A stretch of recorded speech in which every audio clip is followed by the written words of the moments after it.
जाना जाना जाना रे बेटा, बार बार जीत करत हस बाबा।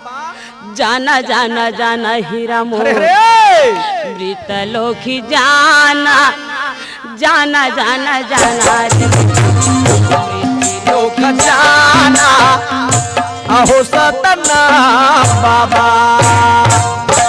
जाबे नहीं गा जाहू हाँ, और जाके वहाँ का करूँ? वहाँ जाके क्या करबे?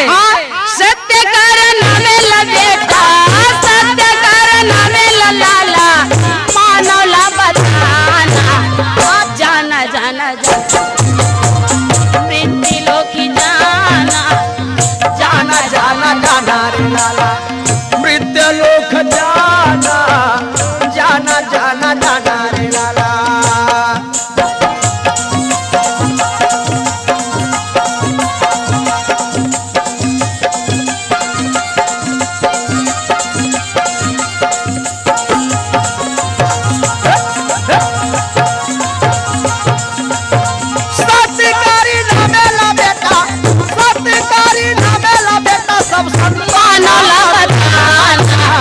जाना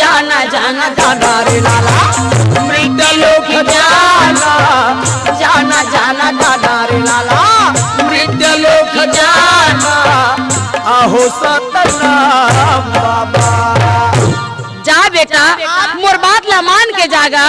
मैं तुला ऐसे सुंदर चीज देवा था, जबका तो सको तबका धर ले।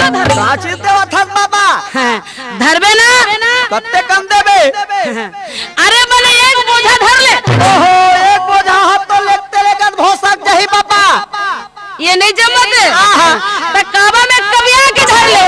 एक काबा का उधर के लेगा था बोचक जही। ये लड़का बड़ ज्ञानी तैसे लाग। अरे एक मुठा धर ले सहजन। ओहो, उहुला बीच कोल्हू छटक जही बाबा। तब कैसे करे लागी? ऐसे नाम पाम दे ते जिनमो जिनमो जियत जियत ले छूटे मत। हाँ, ऐसे चीमटी में धर ले दे बेटा, चीमटी में धर ले दे लाला, सत्य कर नाम ला, जाना जाना जाना मृत्यु लोकी जाना जाना जाना जाना लाला। सत्य कर नामेला बेटा, सत्य कर नामेला बेटा, सपाना ला बताना, जाना जाना जाना रे मृत्यु लोक जाना जाना जाना जाना रे बेटा, मृत्यु लोक जाना अहो सतना